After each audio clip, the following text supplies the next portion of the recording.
more than 5 millennia ago, a remarkable chapter in human history began to unfold along the banks of the Nile.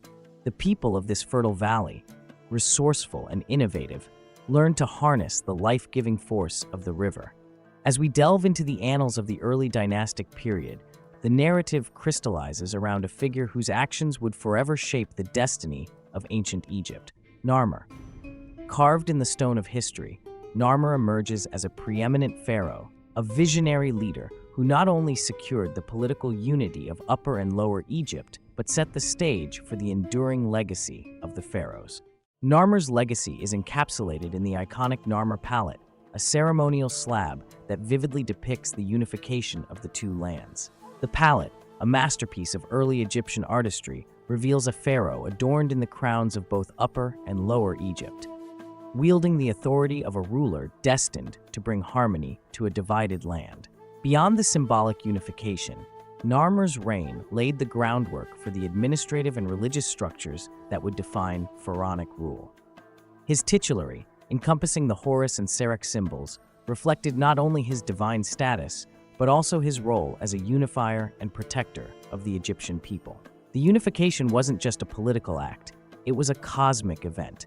Narmer, often identified with the falcon god Horus, became the living embodiment of divine order. This divine association solidified the pharaoh's role as the intermediary between the earthly realm and the gods, shaping the very essence of pharaonic authority. The Old Kingdom, often referred to as the Age of the Pyramids, stands as an enduring testament to the heights of ancient Egyptian civilization. In this epoch of grandeur and innovation, the landscape of the Nile was reshaped by the colossal structures that have captivated the imaginations of generations. The pyramids, the Great Pyramid of Giza, the crowning jewel of this architectural epoch, was built for the pharaoh Khufu. Its sheer magnitude is awe-inspiring, with over 2 million limestone and granite blocks meticulously crafted and assembled to create a structure that would stand the test of time. The Pyramid of Khafre, adjacent to the Great Pyramid, exhibits a similar grandeur. What sets it apart is the enduring mystery of the colossal Sphinx that guards its entrance. A guardian of secrets, the Sphinx's enigmatic gaze has fueled speculation and fascination for centuries.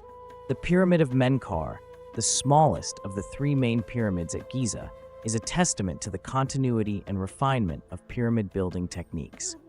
Despite its size, the precision and craftsmanship displayed in its construction are no less remarkable.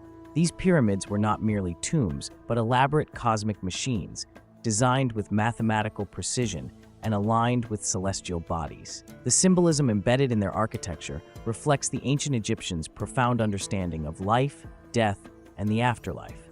The labor force behind these monumental structures was vast and well organized. Skilled artisans, engineers, and laborers worked in harmony to bring the pharaoh's vision to life. The construction of the pyramids was not just a feat of engineering. It was a cultural and communal endeavor that embodied the collective spirit of ancient Egypt. The Middle Kingdom unfolds as a golden age, a period of rebirth and rejuvenation after the shadows of the Old Kingdom. Pharaohs like Senusret III rose to prominence, bringing stability, prosperity, and a renewed sense of purpose to the kingdom.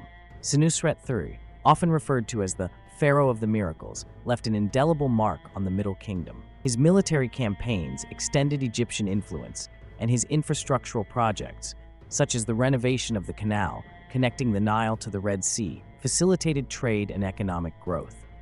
The Middle Kingdom was not only a time of political and economic prosperity, but also a period of cultural flourishing. Art and literature thrived, with a notable example being the literary work known as the Tale of Sinuhe. This poignant narrative provides insights into the values, aspirations, and sentiments of the time. The construction of impressive monuments, such as the Lahun Pyramid and the White Chapel of Senusret I, showcased the architectural prowess of the period. These structures reflected not only the grandeur of the pharaohs, but also their commitment to honoring the gods and perpetuating their legacy. The Middle Kingdom was characterized by a more centralized administration, with nomarchs playing a crucial role in local governance. This shift in administrative structure contributed to the stability and cohesion of the kingdom, fostering an environment conducive to prosperity and cultural advancement.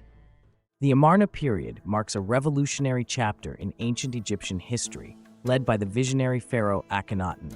This era, characterized by radical religious shifts and artistic innovation, unfolded against the backdrop of Akhenaten, the new capital established by Akhenaten. Akhenaten's religious revolution centered around the worship of Aten, the sun disk, as the supreme deity. This departure from traditional polytheism aimed at emphasizing the unity of the divine and fostering a more direct connection between the pharaoh and the singular god. The art of the Amarna period took on a distinctive style, characterized by naturalism and a departure from the idealized representations of previous periods. Akhenaten and his queen, Nefertiti, were portrayed with elongated features, reflecting a shift towards a more intimate and personal expression of the royal family. Nefertiti, often referred to as the Beautiful One, played a pivotal role in the cultural and religious transformations of the time. Her iconic bust, discovered in the workshop of the sculptor Thutmose, stands as a masterpiece of ancient Egyptian artistry and has captivated the world with its elegance. However, the revolutionary changes of the Amarna period faced opposition, and after Akhenaten's death, the succeeding pharaohs, including Tutankhamun, returned to traditional religious practices. The city of Akhenaten was abandoned, and the once bold experiment of the Amarna period gradually faded into the annals of history. The Ramesside Renaissance. The new kingdom emerges as the crowning glory of ancient Egypt, a period of unparalleled splendor and grandeur. The pharaohs of the Ramesside dynasty, particularly Ramesses II, cast their indelible imprint on the annals of history. Ramesses II, also known as Ramesses the Great, reigned for an astounding 66 years, leaving an enduring legacy. His rule was marked by military prowess, expansive building projects, and an indomitable spirit that solidified Egypt's dominance in the ancient world. The Battle of Kadesh, a defining moment during Ramesses II's reign, showcased not only the military might of Egypt, but also the strategic brilliance of the pharaoh. The inscriptions at the Temple of Karnak immortalize this clash and emphasize Ramesses II's role as a warrior pharaoh. The architectural prowess of the new kingdom reached its zenith with the construction of monumental temples such as Abu Simbel. Carved into the cliffs of Nubia, these temples stand as a testament to the engineering marvels of the time and the enduring dedication to the gods. Valley of the Kings continued to be a sacred burial ground for pharaohs during the New Kingdom. The tomb of Tutankhamun, discovered in 1922 by Howard Carter, unveiled a treasure trove of artifacts, providing unprecedented insights into the opulence and beliefs of this period. The New Kingdom not only saw the expansion of the Egyptian Empire, but also witnessed diplomatic interactions with neighboring civilizations, forging alliances and shaping a complex geopolitical landscape. The late period unfolded as a tumultuous chapter, witnessing a complex interplay of internal strife and foreign influences that cast shadows over the land of the pharaohs.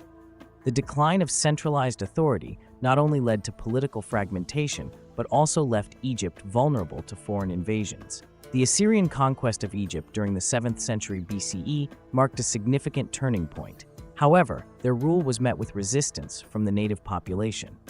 Following the Assyrians, the Persians, led by Cambyses II, asserted control over Egypt.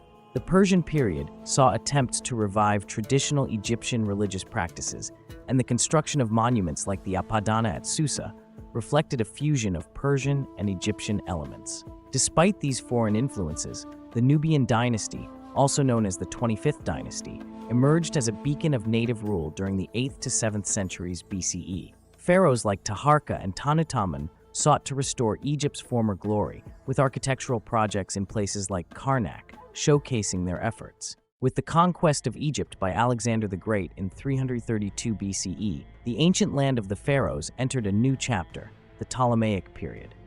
The Ptolemaic rulers, descendants of one of Alexander's generals, sought to integrate Greek and Egyptian traditions, creating a unique cultural fusion. Cleopatra VII, the last of the Ptolemaic pharaohs, navigated the complex web of Mediterranean politics with legendary finesse. Her relationships with figures such as Julius Caesar and Mark Antony have become iconic tales, blending romance and politics on the grand stage. However, the allure of Egypt proved irresistible to the expanding Roman Empire. With the death of Cleopatra and Mark Antony in 30 BCE, Egypt became a province of Rome, marking the end of pharaonic rule that had endured for millennia. The Romans, while incorporating certain aspects of Egyptian culture into their own, introduced changes that further transformed the landscape. Temples were repurposed, and the administrative structures evolved, signaling the end of an era. Today, ancient Egypt is not confined to history books. It resonates in popular culture, literature, and art. From blockbuster films to literature that echoes with the spirit of the pharaohs, the fascination with Egypt's mystique endures. As we bid farewell to the journey through time, let us carry the torch of curiosity and appreciation for the remarkable civilization that once flourished along the banks of the Nile. A civilization whose legacy, like the eternal river, flows through the veins of our shared human history.